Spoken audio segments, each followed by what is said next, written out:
Well, good evening. Welcome to another episode of Mowing After Dark here on the College Football Mafia Network. I am, of course, your host, Moen of the College Football Mafia, joined by my co host and collaborator, Rock and Rant of CFB Express. That's CFB, the letter X, Press. How are you doing this evening, Rock? I know it was a tough weekend for you.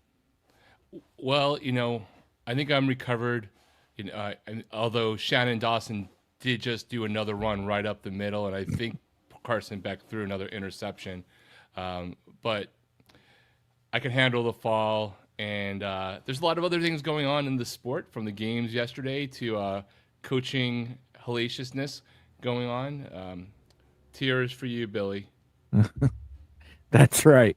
If you haven't heard yet, Billy Napier is out as the head coach at the University of Florida, and currently discussions are being had at a high level at Florida State about Mike Norvell's future in Tallahassee. So, um, Mario Cristobal, what did you think he accepts any part of that loss, or do you just put that on Carson Beck throwing?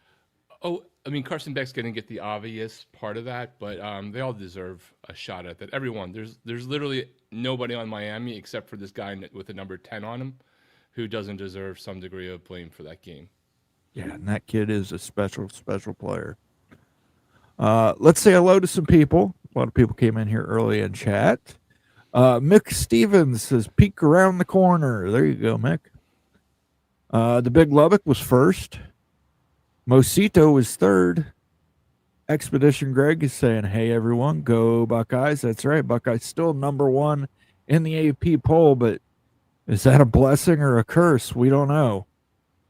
And then he says, happy Sunday. And then I gifted 5 memberships to the College Football Mafia family because I did win at least one parlay this weekend. Uh, we could talk about that Indiana Michigan Oh State man, late field goal that screwed up the cover on that. Um, I'll I never googled it and understand. it just shows a picture of my face in pain. uh, Following NFL national CFB writers Canes, see no posts, no file chosen your home timeline. Pete Nakos, no changes at Auburn, Florida State, or Wisconsin today. So there you go. Um, That's what he's hearing, at least as of now, about 10 as of minutes ago. now, and the Wisconsin thing is beyond me. Uh, by the way, those gifted memberships went to Ryan Willie, Sam 8911, SK, Seven Old School, Mick Stevens, Tom Dubay. Welcome to the College Football Mafia family that now gives you access to all our members' videos, including this Thursday, the latest episode of Moen Confidential. We're looking at the big money markets. We're checking out Kansas, Texas Tech, TCU, and Colorado. We're taking a look at what the money is there, where the money is there, and if that money could play an impact on conference realignment. Hey, Ryan deserves a membership for all that he's done, plus have all the suffering he's having to go through as a Yeah, Wisconsin fan. sorry about the Brewers, Ryan. I was really Oh, pulling right, I for you forgot because about that too. I hate the Dodgers. Um, Oregon looked good yesterday. They're ranked higher than I would put them right now. 8 to 12 seems more like it. Yeah, I don't know what the rest of their schedule is other than the Washington game. So, Tawtown Hawk says 2007 is 2025. Time is a flat circle. Uh, Daniel Gygax actually put out a short a couple weeks ago mentioning this. It does seem to be the case. 2007, nobody wanted to win.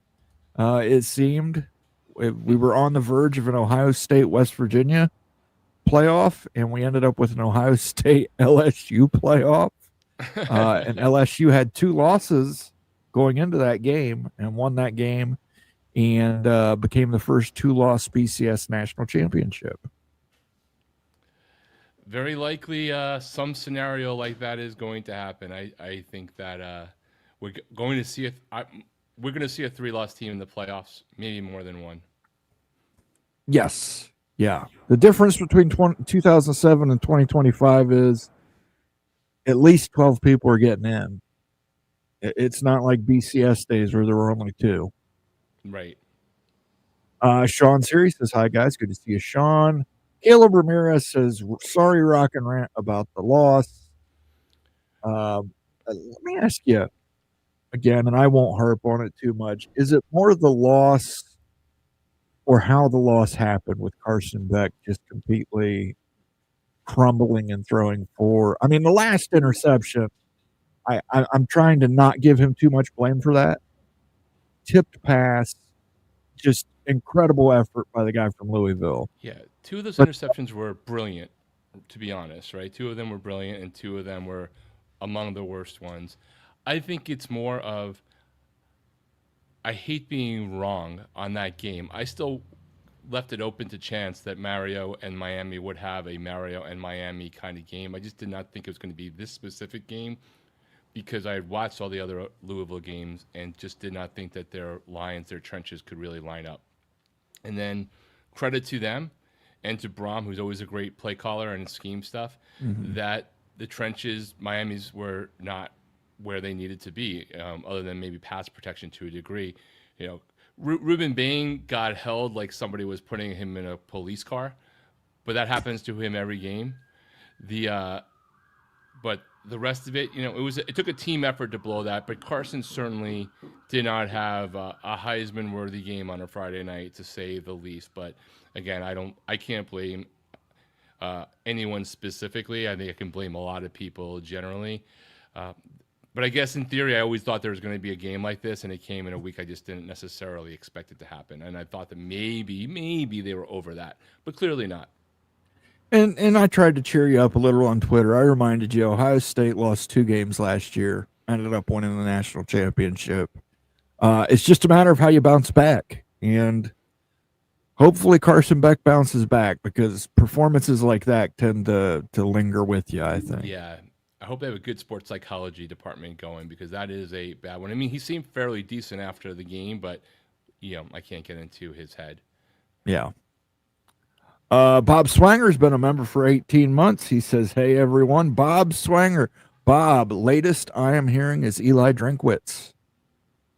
Let me know who you're hearing because I'm hearing Eli Drinkwitz from Missouri taking over the Penn State position. I mean, if I'm sad about Miami, all I have to think about is what it's like for Bob and Nitwit and family members who not only saw everything that happened with Penn State, but then had to see it happen again this weekend with another loss on top of it. So college football is drunk in 2025, so hiring Drinkwitz makes a lot of sense.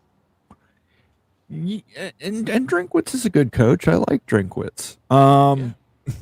And and James Franklin was on game day, obviously, and he did everything to paint himself as the good guy and everything to paint Penn State as the bad guy. So they had that loss on top of them too, because I think in the court of public opinion, and this is one of the beautiful things that happens in college football, all of us who were calling for James Franklin's head now look like assholes.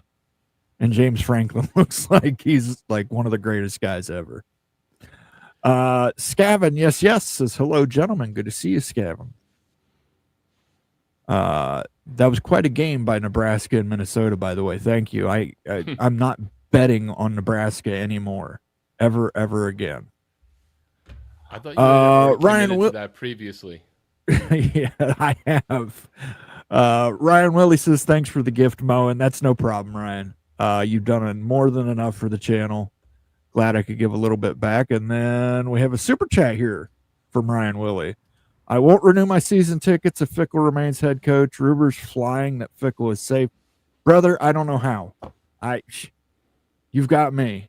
And Wisconsin's supposed to be one of the smart schools in the Big Ten. And I don't get it. I would have fired him before he left the field on Saturday because that team has quit on him. I just can't imagine if it's a money thing, which, to be clear, there's obviously a lot of money involved in these things. You would just think the pressure of first Penn State, granted he has a mitigating contract, and looking, the one thing that's positive if you're a Penn State fan, you hear James Franklin, he clearly wants to get a job, right? So you probably, and he probably will get more or at least the same amount as he was going to get from Penn State. So you're probably not paying much, if any, buyout other than the remainder of this year. For Mike Norvell at Florida State, if that happens, that's an all-in $100 million situation from buyout to paying out other people. Billy Napier does not have the offsets that James Franklin did. But you would think all of those moves would put pressure on Wisconsin to do something that maybe they wouldn't have done because of the money, just from this sheer reality of what's going on in Division I football. Yeah. Since you've mentioned, I know I started the season defending Fickle. I'm over it. Fire him. These last two games, this is how the last two games have made me feel, Ryan. Well, that changes pretty much fucking everything. Count me in. Count me in. Fire Fickle. I am all for it. Then we got on the super chat from CFB, Peek Around the Corner with Greg Flugar. Floyd of Rosedale back to Minnesota this Saturday. Greg is bipolar. One day he is dissing his Minnesota Gophers and saying they won't win. And then when they start winning, now he's saying that Floyd of Rosedale is coming back to Minnesota this Saturday. Depends on which Minnesota shows up. Depends on which Iowa shows up. I'm still surprised that Greg didn't go against the Nebraska and support his team in the picks there. Everyone could have told you that Matt Rule was going to lose. I don't know what. I mean, I'm hopeful for Penn State fans that, alum or not, I just don't think Matt Rule's the guy. I think he's a good coach, but he's the Spider-Man meme with James Franklin, just a little bit more grace because he's had to deal with lesser teams and reclamation products. I'm 100% with you. I put it on Twitter. I said, "Wow, he's really wowing the Penn State coaching search committee right now." Him and Manny Diaz. Both. Him and Manny Diaz, yeah. You know, the two guys who were mentioned. Greg says he's by Minnesota. Okay. We'll go with that, Greg. You love him and you hate him. Bipolar Gopher. Maybe that should be your new name. Instead of Greg the Cooler, we'll call you the Bipolar Gopher. That works. That's a shirt. And that works, and that's a good one. But good luck on Floyd of Rosedale. But man, Iowa's another one of those teams you never know. If they're playing Wisconsin, it'll be 37-0. Like, and that's the game that really got me with Luke Fickle, Ryan. That 37-0 to Iowa. Like, how in the hell do you lose to? It's no shame in losing to Iowa. There is shame in them scoring 37 points on you. That's like a whole third of a season's production for Iowa in one Yeah, game. exactly. I can't get it.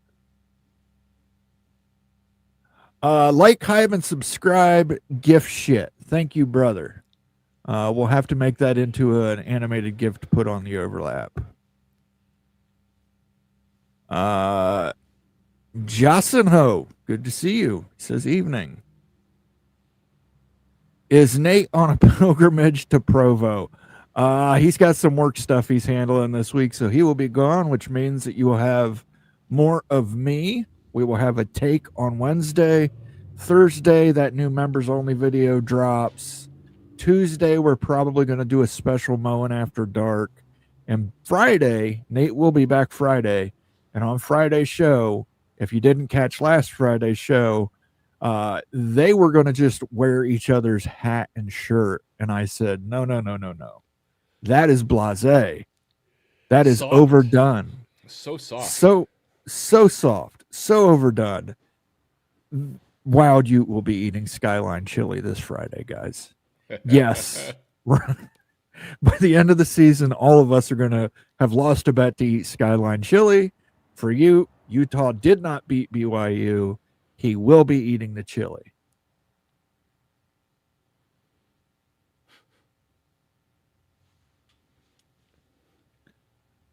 I'll still never understand these AP polls. I'm a Michigan man and we lost to SC, but we're 25th, and SC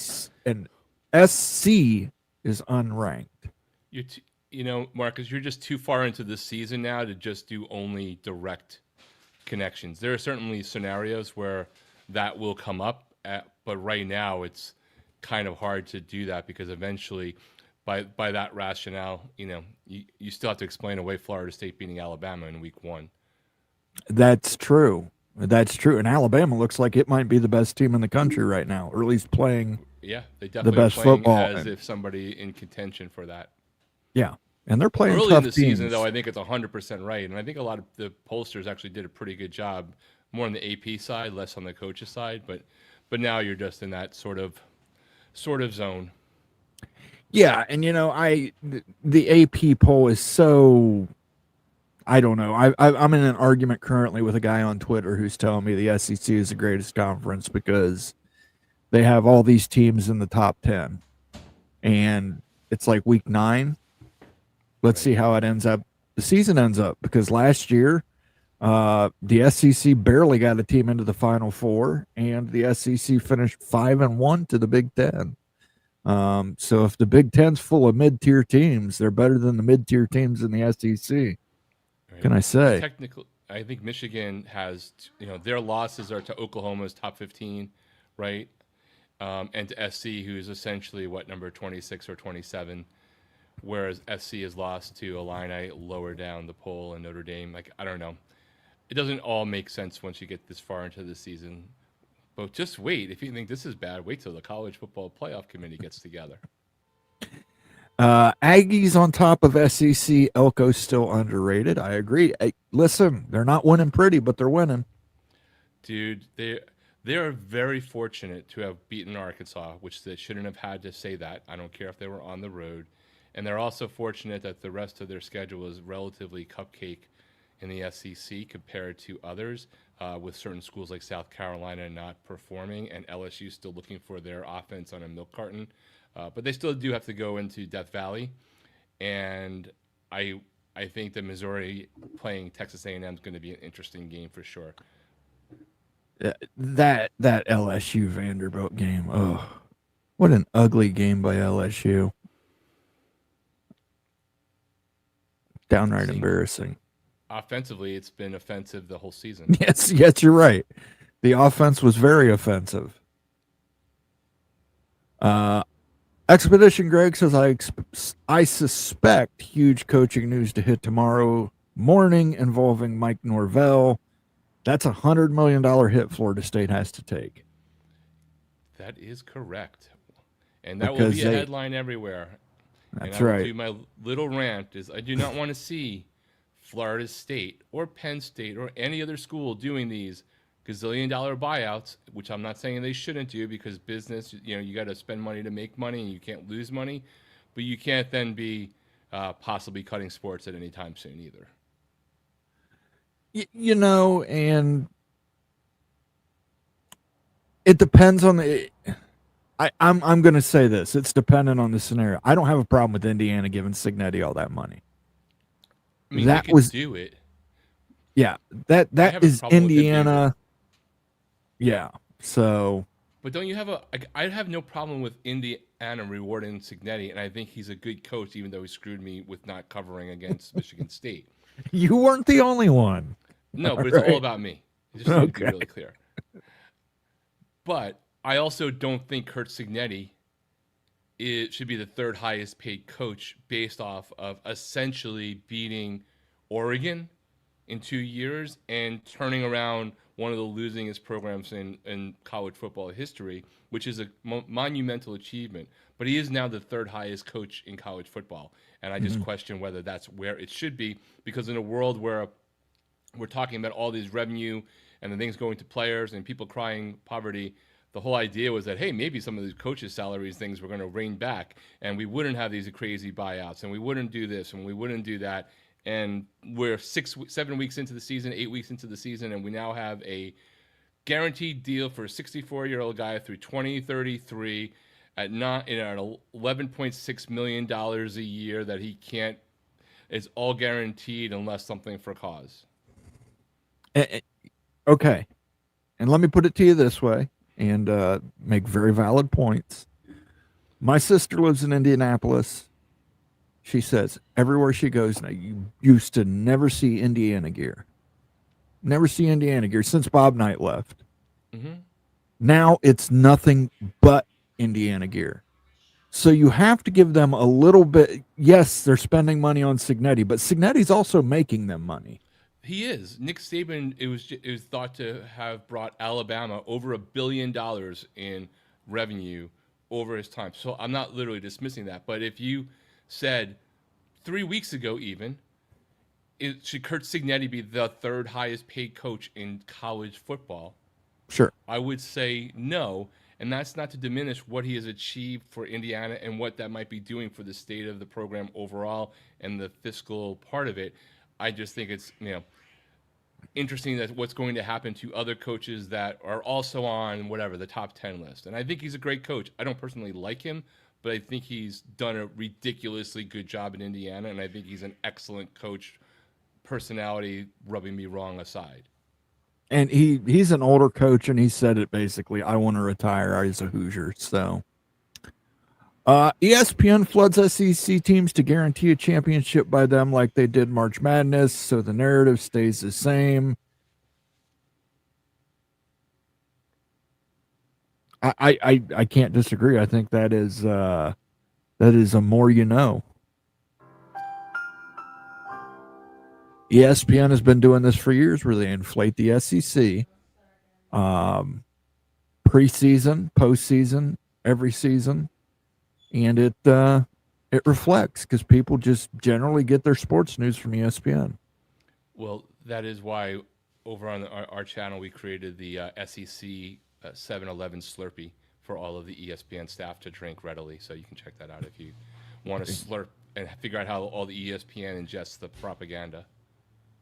Yeah, I got a feeling that Slurpee is very salty and very warm. Florida fans, James Franklin is an outstanding coach. Hire him tomorrow. No, Nitwit, I think James Franklin ends up at Washington. I think Jed Fish leaves Washington to go to Florida, and I think James Franklin goes to Washington. And I think Jed Fish is a really great offensive mind, and for some reason, I just think it's not going to work for him at Florida. I don't know. Not. He's an alum. He's an alumni. So I'll give him credit. He's not that guy that they want. Like they want him on one level because of those, but the personality doesn't scream Spurrier, Meyer, Lane Kiffin, the other man of their dreams. Just don't know. Yeah, I don't see Lane Kiffin leaving Ole Miss. I think Ole Miss is going to give him a bag. Oh, yeah. I think he's going to leverage the living crap out of it. But you already have the athletic director out there saying he wants to re-up him before Napier even got fired because no one's stupid. This is Jimmy Sexton Christmas. I know he doesn't represent every coach, but all the coaches he represents are all getting some gifts. Absolutely. Thank you for the super chat, Nitwit. I still say I think Franklin wants to be in the Big Ten, and that's my point. I think he wants to be in the Big Ten, and he wants to prove everybody wrong. But here you go. You don't have Franklin anymore, but you still are Penn State.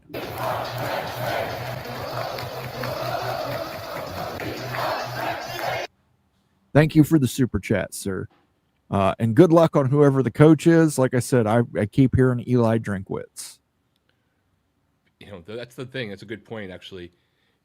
You're all going to have to be super patient, man, because you're going to hear a lot of rumblings and rumors and roller coasters for a while because none of these big guys are going to be leaving their schools anytime soon. So if you're one of the teams that's in the mix for that, you might be super thankful the transfer portal doesn't start till after January. Marcus Williams says, crazy thought. If UCLA was to somehow run the table, we could have a 4-loss team in the Big Ten title game, and you could end up, if they won the Big Ten title game, have them in the college football playoff. Another good game for them. Another nice comeback. I don't know that they survived the trip to Indiana, though. That's going to be a rough one. Then again, with this season, Indiana is now ranked number 2 in the AP poll. And being ranked number 2 in the AP poll, boy, it's not worked out well for pretty much anybody who's been in it. It's a whack-a-mole kind of thing. It is. It is 2007 all over again. Guys, how many decent candidates are going to be out there at this rate? Will it cause some others on the edge to pull back, making a change this year? You know, that's a great question. A lot of people like experienced winners. Sometimes going with a younger offensive guru kind of guy, it ends up working out. I think people who want the optics of a name might have that issue. What was Kirby Smart's first head coaching job? It was Georgia. What was Dan Lanning's first head coaching job? It was Oregon. What was Ryan Day's first head coaching job? Ohio State. Think about What was Eli Lane Kiffin's Drinkwitz. first head coaching job? Oh, his was Tennessee for like Right, but it one was season. Right, but the point being, It- like, we can just keep going down the list here. Yes, there are definitely successful G6, G5 schools. You got Kalen DeBoer going from whatever Fresno State on to Washington, right? If I'm not mistaken. But I don't know. Some people you can hire poorly, but I think if you hire Glenn Schumann, if you hire Will Stein, those might be better. Will Stein being the OC from Oregon, those might be better moves. You know, Ken Lashley's first head coaching job. You know, yeah, SMU. Kenny Dillingham, Arizona State, takes him to the playoffs his first year.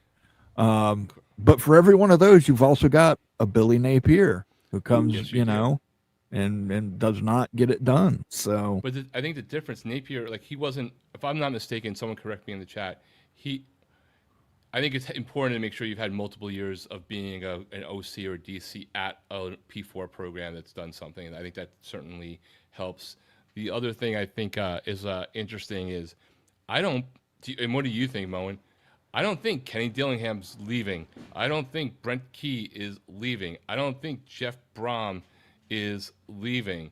Like, I don't think these guys who played for those schools that are also happen to be in the top 25 now, happen to possibly be in playoff contention, that are on all of these lists. Our guy in Vanderbilt as well. Like, I don't think those guys are leaving. They're the Mario Cristobal's of their schools too. yeah, well, yeah. If you're the guy from Vanderbilt, one, you're going to get paid. Two, you're going to be you're going to get Signetti treatment. They're going to build a statue to Signetti someday. It's just, you know, you're going to be so associated with that program. So to me, you got to take those four names off every list, even though I keep seeing them pop up on every list. I mean, listen, you call them, but just like they're going to call Marcus at Notre Dame, but Marcus is not Brian Kelly. He's not leaving Notre Dame for someplace else that doesn't have the letters NFL in it. And even then, I don't think he would leave. Yeah. He might didn't have want a conversation to get to put the fear of God into getting another $1 million for his assistants or for himself or whatever, but still.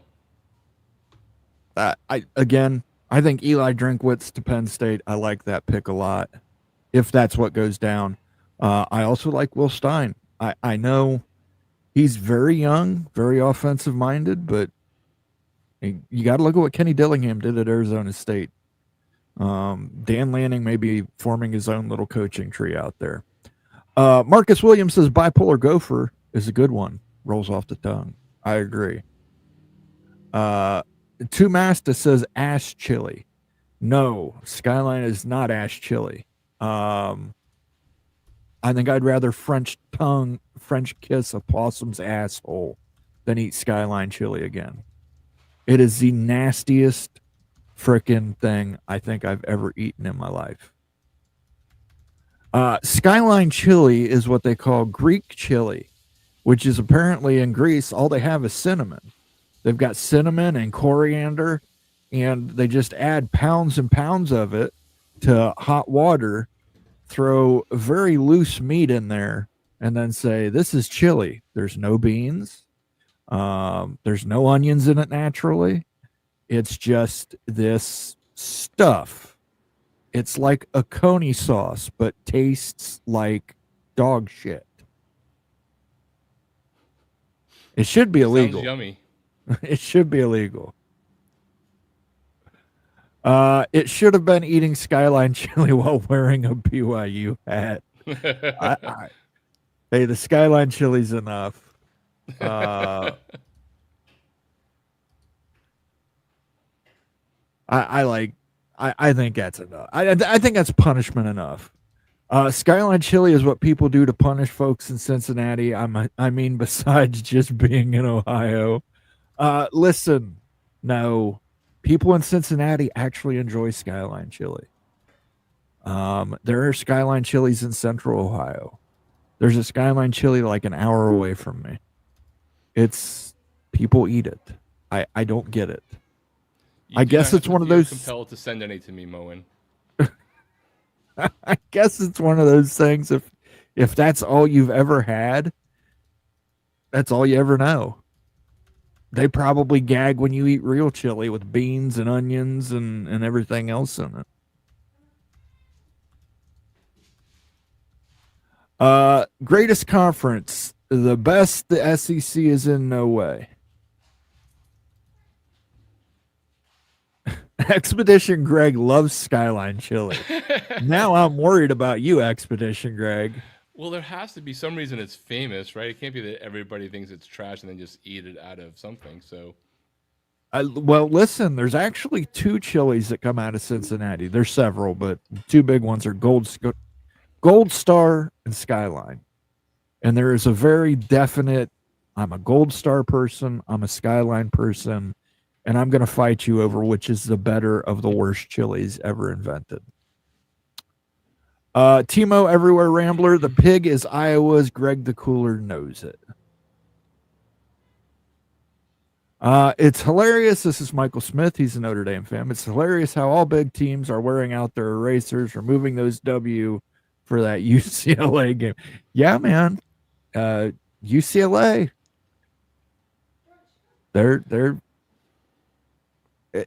It's a great story. It's a great story. absolutely. Brian Kelly for the loss. Yeah, Brian Kelly's probably gone at the end of this year too. Bring back Coach O. He's definitely got a couple of potential losses on that schedule coming up, maybe even more than two, based off of the fact that their offense is just missing. Yeah. Texas A&M will choke. I don't know. Oh, the CFP rankings are going to be chock full of SEC teams. It's an artificially inflated system that skews the polls. I kind of agree, but I don't completely agree. Like sometimes the teams are just better. That's just a fact. But there's more of a benefit of the doubt given for sure, I would say. I'm not fully on the conspiracy theory, though. It is fun to go around and talk about. CAC says, what is nuts is what the heck is UCLA doing? How's they begin to play like this? Was their issue coaching? Obviously. I mean, listen, the coach is fired. Offensive coordinator's fired. You bring in a new interim coach. Fired also. Yeah. You bring in new coordinators. Script flips. So I mean, that's pretty obvious cause and effect. Wouldn't be the first opponent head coach Stanford sent packing. Yeah, I didn't stay up to watch that game. I was too pissed with most of my parlays getting busted. I was falling in and out of sleep, and I'm on the West Coast because the flip side of being up later is I was up early watching all the pregame shows and still throwing things at the wall because of the night before. But I don't know why. It must just be something in me that somehow I magically woke up again for the last few minutes of that game just to watch the almost comeback to tie it up that Florida State had, and then to watch the lack of freak out from Florida State fans for what could be, in another scenario, a very questionable call that would spark debate. But most didn't seem to care because they just thought it was one more nail in the coffin.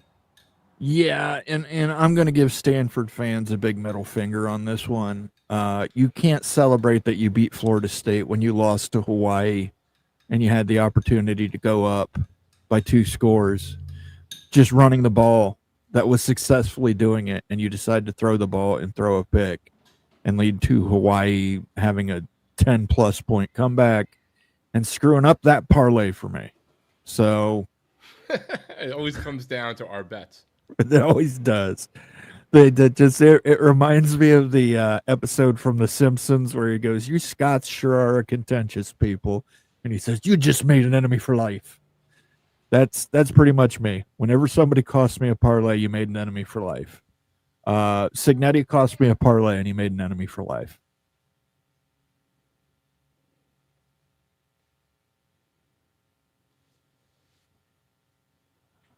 Remember when Florida State and Miami game was the huge matchup?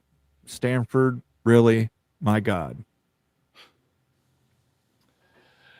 You know that it's a long flight, as they say. And you know, they actually brought this up. Stanford fans, of course, that Florida State was opposed to Stanford because it would bring down the strength of schedule of the ACC. Yes, they people have long memories for sure. Indiana's finally doing what they should be doing with that big media money. I'm interested to see if their base is all in at the expense of top basketball, as the administration seems to be. Again, my sister says there's nothing but Indiana gear being worn around, so even more than when they were good at basketball. So is Kalen DeBoer the best coach available? Haven't heard many Bama fans popping off lately. That's true. After that Florida State loss, they all wanted him gone. Yeah, but you know, it's only one game away from coming back.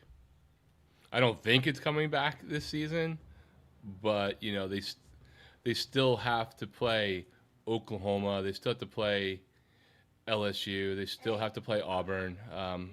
All of those games could potentially have a problem there, but they will be favored in every game that's left on their schedule, especially the juggernaut that is Eastern Illinois. Hey Mo, and imagine having a family where your family is split with Buckeyes on my dad's side and Wolverines on my mom's side. Family reunions get very interesting. Couldn't imagine it. My girlfriend or my niece dated a boyfriend who was a Michigan fan, and I made him take his Michigan clothes off before he came in my house. That must have been messed up with the underoos he was wearing. Well, sorry. Don't wear Michigan shit to my house. End of story. And I told her that. I didn't like that guy. And thankfully she's not with that guy. She just got engaged to an Ohio State alum. So congratulations to both of them. Winning on the road is hard as it is, and even harder with a very young team, and even harder when you're traveling through multiple time zones. And I think we found that out.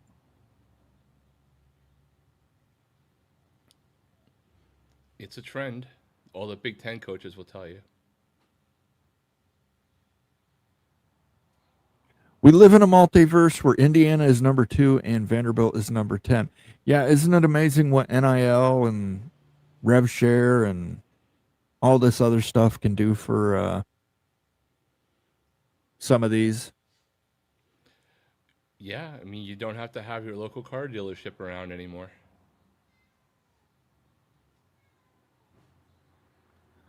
Marcus Williams says Sharon Moore first job Michigan.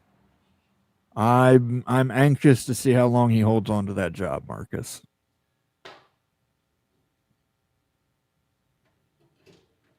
Well, Washington was 5-1 before playing Michigan. By the way, Amazing Blue. I don't know if you saw it last Friday. I was one of only 2 people to pick Michigan. And if they were in the SEC, they would have been ranked, is my point. They rank terrible Auburn every year, just so by week 4, then to have them out of the top 25. Yeah, Washington, I think, also just suffered from not having that preseason expectation, and then just the problem if you don't have that, the West Coast late night games where people just aren't seeing them relatively as well. But I get the point as well. Skyline chili isn't chili is the love child of fake beans and cinnamon in noodles. Oh, chili with beans is not my thing, man. What? Come on, dude. Ugh. I think it's way to screw up a really good chili is to put beans in it. Well, Ash chili equals put durian in the skyline chili. Oh, they were both anti-durian. I'd still like to try it, but I'm not dropping $126 on a couple pieces of durian. I just can't justify that. The Big Lubbock agrees with you. Beans do not belong in chili. You will never find an award-winning bowl of Texas red chili with beans. I can't say in Ohio. In the good parts of Ohio, we put beans in our chili. That means it must not be good parts of Ohio. There's all good parts of Ohio. There, wherever I'm at, is a good part of Ohio. Jackson Johnson says, "What's up, CFB Mafia Nation? Good to see you, Jackson." Jackson feeling good. Yep, he's the Jacksonian, voice of college football, Alabama, on Mark Rogers' channel. Check him out. I lived in Albuquerque. You're spelling chilies wrong, and the question is red or green. What about peppers in chili? You guys do put peppers in chili, right? No, most of the chili on the cheeseburgers out here is just straight meat chili, not like peppers per se. Okay.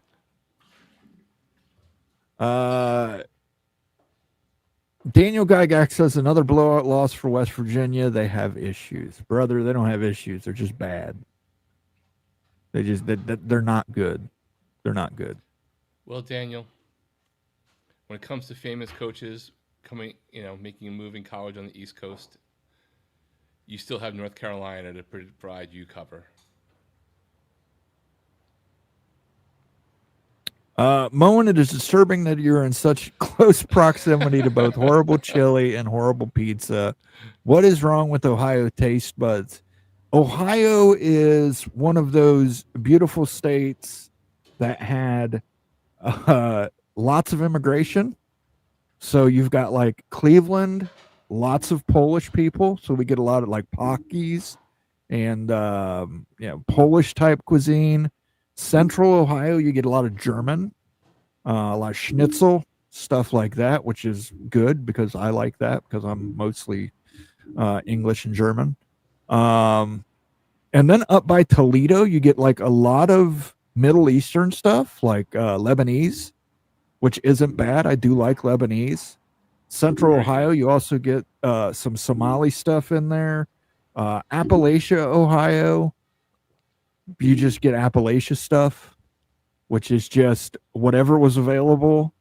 They cooked it, and they just like liver and onions are still really big around here.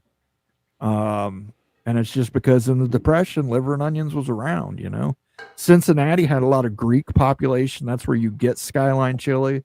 It's considered Mediterranean chili. It's Greek or Macedonian or whatever subsect you want to call it. But yeah, the reason we do that, we just got a lot of immigration here in Ohio that happened throughout the last 200 years. And we got Irish cooking too, which is a lot of cabbage.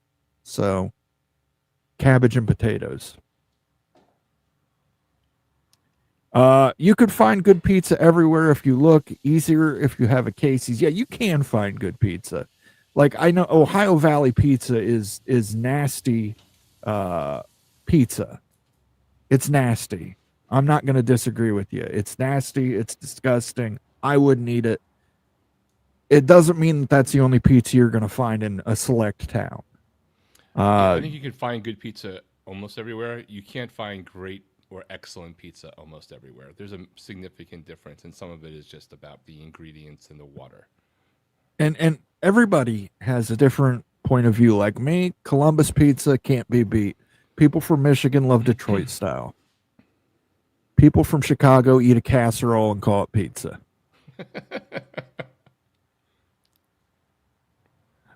Sean still can't figure out how the fuck Florida State beat Alabama. They scored more points, Sean. That's how they did it. One. That is one of the mysteries of life. That didn't seem like a mystery through 3 weeks. That's why they play 12 games and sometimes 16. Amazing Blue says she should have married a Bearcat, Mo. And what? No, we've already got one Bearcat in the family. That's more than enough. Cincinnati, BYU, Texas Tech. That seems like the triumvirate. Yeah. But my Bearcat doesn't like Skyline chili either. But she has had it before. She's eaten it before. She said it's good when you're drunk. But then again, I told her, I said, basically, when you're a drunk college student, anything's good. You know what I mean? Pretty much. Yeah. I mean, greasy chicken and fries and Quality is completely all that stuff. indirectly related to how cheap it is. What's the difference between a 5-2 Iowa and a 5-2 LSU? Well, LSU's got quality wins because they played against SEC teams. And they've got quality losses because they played against SEC teams. Well, because they have a killer for a coach. Who would have thunk it? It will probably cost Florida State more to get rid of Norvell and his coaching staff than to leave the ACC. Wow, that is freaking awesome. I don't know if you got that, Sean, or somebody else gave it to you and you passed it along, but that is social media gold right there. And you know what? You've got to take this into account, Sean. They may be firing Norvell because they think it might be impacting their abilities or their chances at realignment. I mean, do they want to go on to year 3 with no ACC wins? I don't know. Wild. That's just utterly bizarre. Glenn Hanna says cinnamon goes on donuts and in candy, not chili or rum. You can put cinnamon in rum as well. Cinnamon can almost go in anything in moderation. Yeah. In fact, if you want a cute magic trick to impress girls, get rum 151, light a shot, and throw a little cinnamon at it. It makes a spark. It's pretty impressive. Glenn Hanna, again, apparently in Oregon, beanless chili is a crime. So, dude, I got nothing for you there. Dave's here says, I do like cinnamon and Mexican chocolate and chili. He is apparently a fan of Cincinnati chili. Sounds like he's trying to make a mole out of chili in Cincinnati. They do put chocolate in it. Cinnamon on French toast as well. Absolutely. You can't have French toast without cinnamon. Really. Yeah. Now I want French toast. BYU only ranked number 11 is a joke. I think the Texas Tech loss hurt BYU more than anybody. Well, obviously not more than Texas Tech, but I think it. Yeah, I don't disagree. Them and Miami both dropped the same amount of spots though, relative for their loss and where they were. They both dropped 7 in the AP poll. But yeah, it's perceptions are a bitch, man. Yeah, it's a situation where Texas Tech was viewed as this potential Big 12, and they still can. Again, 12-team playoff. We've changed up everything when it comes to college football. But yeah, Texas Tech was supposed to be the chosen one, go undefeated in the Big 12, lock up a bye in the playoffs, make a serious run at the playoffs. This loss for Texas Tech, I think, overall damages the Big 12. Yeah, and I think it impacts the teams. What's that? So LSU dropped more. They dropped 10 spots relative to where they were. Miami and Texas Tech both dropped 7 for losing to teams that were not ranked at the moment, that were both just outside the top 25 and are now both ranked. Yeah. I mean, it's again, but I think Texas Tech damaged the Big 12 more than they realized. Because I think Texas Tech goes undefeated. The Big 12 has a legitimate chance to get 2 teams in. I think the Big 12 may be looking at just 1 team getting in. But we'll have to see how the rest of the season plays out. Yeah, there's still a lot of carnage to come in both, but it's all weird stuff. You have a scenario, as I talking to Moen, about before we got on, where Georgia Tech's number 7 now in the AP poll. So let's just make a guess that it'd be somewhat around that for the college football playoff. Maybe not. They're 7, Miami's 9. There's some games between teams ahead of them. And there you got Virginia at like 16. Miami doesn't control their own fate. Virginia and Georgia Tech and Miami, in theory, I don't think this is what will happen, but in theory, they could all win out. You could have Miami not in the ACC championship game, but still ranked in the top 7, 6, 8 of the college football playoff, while a 0-loss Georgia Tech and a 1 or 2 loss Virginia with 0 losses in the ACC are playing in the championship game, which makes all sorts of weird things and maybe bad news for certain teams, including Notre Dame. There's that Pennsylvania style pizza where they put American cheese and salami on square dough. Why haven't we contacted the authorities on these people? Well, square dough in and of itself is not a bad thing. That's like That's not pizza. bad, but American cheese and salami and calling it pizza? That sounds like prison pizza. I mean, it's already bad enough calling like American cheese. I mean, but that's literally stuff you could buy like from a prison commissary. Like, you ever seen the videos on YouTube of the guy making all the prison food? That sounds like prison pizza. Or cafeteria pizza from some woman in a really weird hairnet with kind of a weird voice. Yeah, that's definitely I'll take a pass. Cinnamon is used in peach pie moonshine. It's dadgum good too. We also use it in apple pie moonshine. We actually take moonshine, you put a little apple juice, a little apple cider, cinnamon stick in it, shake it up, leave it there for a while. Delicious. Fried ice cream has cinnamon too. Yeah, I didn't mean moonshine. I meant Everclear. You use Everclear, guys, not moonshine. Everclear, and it's good. It's good. Put it in a jar. Go fishing. Have a great time. Marcus Williams says Virginia and Georgia Tech are peaking at the right time, giving their realignment musical chairs. Well, I think Virginia and Georgia Tech aren't that worried about realignment. So I don't think anyone is making a lifelong decision based off of one season of football. And I also think Virginia is going to tag along with anywhere that UNC goes. And I think Georgia Tech is probably in the best position of anybody when it comes to Big Ten realignment. And if you want to know why, become a member and watch my last members only video, Big Money Markets. Look at the amount of money and wealth that are located in the Atlanta CSA. It is massive, you guys. 2% of America's GDP runs through the city of Atlanta. Is the Big 12 a one-bid league? Could be. Could be.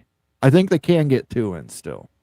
But that Texas Tech losing, I think it made it more difficult. Yeah, I would guess your best scenario, BYU goes undefeated, plays Texas Tech in the Big 12 championship. Texas Tech beats BYU. You probably have a good shot of getting 2 in. Yeah, I don't know what Texas Tech's rest of their schedule. Do they play BYU in the regular season? I will find out. That's a good question. It was so much better when there were divisions and you knew for sure who people were going to play. Right. Maybe there was one cross-division game, so that would throw you off in terms of the conference.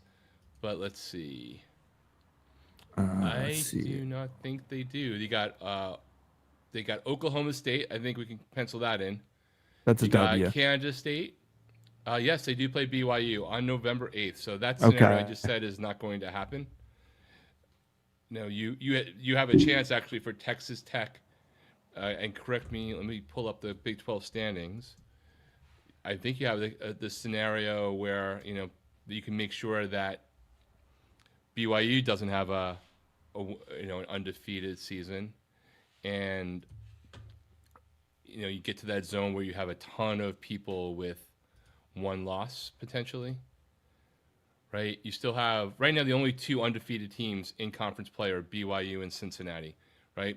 BYU and Correct. Texas And Tech then is you've either going got to take a second Ar- loss or BYU is you've going to got take their Arizona first loss. State but Arizona State holds a tiebreaker over Texas Tech. Right, correct. So And only that's Houston, Texas Tech, and Arizona State only have one loss. So you're really down to 5 teams that are in a better position relatively. Still have a lot of games to play. For all we know, they'll all have 3 losses. I mean, still early enough for that to happen. Cincinnati still also has to play BYU, right? So that's on the 22nd, and that's at Cincinnati. Cincinnati does not play Texas Tech. So there's all sorts of scenarios where they can, BYU has their control completely because they're undefeated and they play Cincinnati and they play Texas Tech. Cincinnati doesn't play Texas Tech, but they can control things undefeated, but they will still, in the ACC, I don't know the Big 12 ones, but in the ACC, when you get down to the 5th or so tiebreaker, it does go to like an outside ratings thing, rankings. It's not necessarily the college football playoff one, but there is one that they use. I don't know what those tiebreakers down 4th and 5th level would be for the Big 12. Yeah, and that's one of the things that makes the Big 12 such an exciting conference is anybody. I mean, literally, here we are, week 9, and we're sitting. Anybody could win this thing. Anybody. Go Black 45 says, I don't give a fuck about rankings. I want to win games and natties. That's all. You're not going to do it with Brian Kelly. Well, rankings, unfortunately, are actually part of being able to win games and natties because the college football committee is going to do a fucking ranking. So I don't disagree with you in principle, but they are going to do a ranking. So someone, when you get to that zone of the fight for 12 and knowing that someone's going to get bumped, or the fight for 11, like the rankings matter in some form. I know the AP rankings don't necessarily, other than to the degree that you think that they influence the people who will eventually be in the committee room. As someone who's been to prison, I've ate better pizza than that, Mo, and yeah, that's I've had family members in the club fed system, and prison pizza was always you'd get a tortilla, you'd get some kind of tomato paste, you get a little cheese, you put it on there, you put another tortilla on top of it, a little more paste, more cheese, then you microwave it, and yeah, and that was prison pizza. But that sounds way better than that square pizza. I'm sorry. So I don't even like salami. But American cheese on pizza just does not seem right. Bob Swanger says, I've had square pizza in Northeast Pennsylvania. It's called Old Forge Pizza, and it's good. I don't have a problem with you cutting the slices into squares. It's more the salami, the American cheese. That's kind of where I draw the line. I mean, Mussolini would be rolling over in his grave. But here's the thing. I think pizza, everybody, it just depends on where you grew up. Because, like, in Central Ohio, pizza tends to have a thin crust made with cornmeal, a slightly sweeter pizza sauce, and it's got, lots of different cheeses on it. It's got usually 4 or 5 different cheeses. So, I mean, and some people like that, some people don't.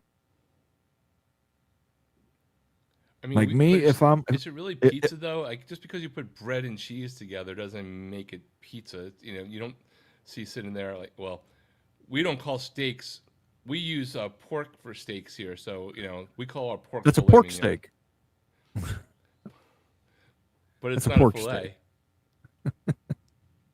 But I mean, listen, if you go back to what a real pizza is, you go over to Italy, like a Neapolitan pizza, they wouldn't consider anything that we have in America pizza. They'd say, what the hell is this crap? Yeah, but we're talking about the difference between first and second and third cousins and, like, not even related to them. I mean, American cheese on pizza. I have to draw the line. Just call it a damn grilled cheese, and you added some tomatoes. Yeah, really. Just put another piece of bread on top of it, and it's a grilled cheese and salami sandwich. At least it's not government cheese. They're saying. I guess we're almost at the end of the line. Tech plays BYU. If BYU wins that game, Tech would need help. Yes, they would. Well, it depends because one loss, BYU is not even going to be factored in. It's going to be one loss team versus one loss teams and common opponents and who played each other, right? And if you get to a bunch of teams that not everybody played each other, then it goes to second, third, and fourth tiebreakers. So Tech may need help because depends upon how many teams have one loss, if that's what winds up being the end of it. No American cheese on pizza. Bob Swanger, I wholeheartedly agree.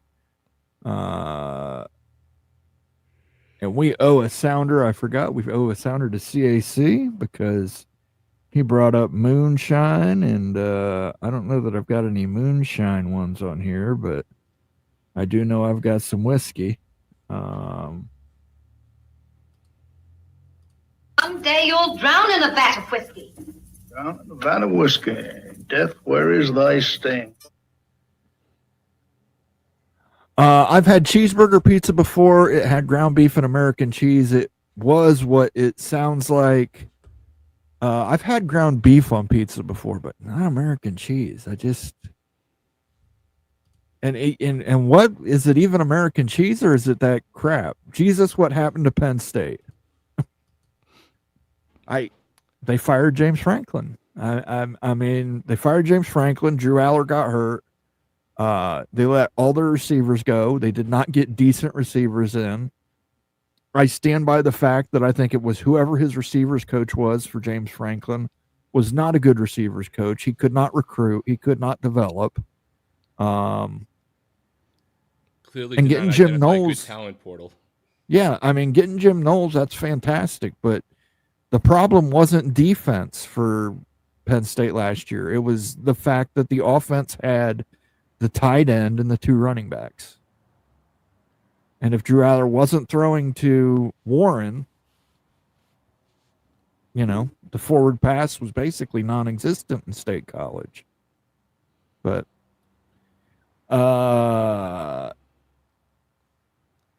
either a Sicilian pizza or Detroit style. Now I want French toast pizza. Why not? I do like Detroit style as well. I don't mind it. It's the only pizza I really like. Ohio Valley pizza. It's just no. I'm not eating. It's like a giant Lunchable. Remember Lunchables where you could get like a little and make your little pizza. That's what an Ohio Valley pizza literally is. They cook the crust with the sauce. They put the sauce on it. They put the cheese on it. They put the toppings on it cold, and they hand it to you in a box. And they say, "How do you go ahead and you enjoy that now?" And there's people that love it. There's people that swear by it. I'm not one of them. I've had it. It's half-cooked pizza. It's like a giant Lunchable. Not my thing, but that's just me. All right, we've been going on for over an hour here, which is normally what we do before the NFL game of the evening. Let's go ahead and do our last call. Rock, what is your last call for this week? I don't know anything about college football. This season, I don't know anything, and that's why it's making this season, I think, the best ever. I'd like to give some thoughts and prayers to everybody who said the college football playoff will make the regular season not mean anything. I don't really personally experience that. I don't feel that. Maybe there's a couple of games that are less important, but there's so many other games that are more important. Let's see what happens the rest of the coaching carousel. We're zooming in to maybe 15 when it's all said and done at the rate we're going, maybe even more. So it'll be interesting to see that, and appreciate everybody for all the donations to the College Football Mafia. If you haven't checked out my new channel, I would appreciate it too. I'll drop the link in the chat, and great to have everybody here again. Absolutely, and I see Glenn Hanna says enough food. When does the show start? That's a great thing about Mowing After Dark. We talk football, we talk food, we talk liquor, we talk just about everything. But our focus is on college football, which we dominate the discussion with. But I do love the fact that we can get off topic and we can all share our different experiences with our different pizzas and talk about all the fine cuisine around here. My last you can never call go is wrong talking about pizza, dude. I mean, seriously. Yeah, it's true. My last call, I want to apologize to Rock for telling him I guaranteed. Or I don't think I said I guaranteed, but I said something that I was highly that I was sure Ohio State was going to cover the spread, which they did. And then he said, "What about Indiana?" And I said, "Oh, I'm sure of it." And I'm the sure over of under, which Ohio State didn't do that one either. Yes, I bet the over on both those games. As did I.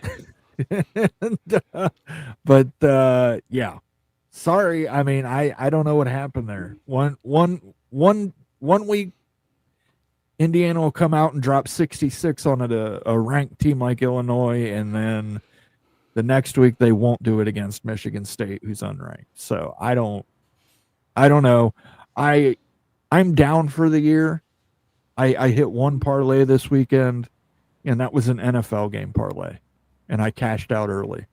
And I'm glad I cashed out early because I would have lost. So for myself, for Rock and Rant, I want to thank everybody for tuning in. I want to thank everybody who gave us donations tonight, including Bob Swanger, who popped his 18 months. Thank you, Bob. Ryan Willie, Greg Flugart, Peek Around the Corner, Amazing Blue, Nitwit, CAC. Thank you, guys. Just as a reminder, Tuesday, we're probably going to do a special Mowing After Dark. Wednesday, we will have the take. Friday night, Skyline Chili. Ute is eating it. We are watching it. Tune in Friday for this week's Big Freaking Friday show.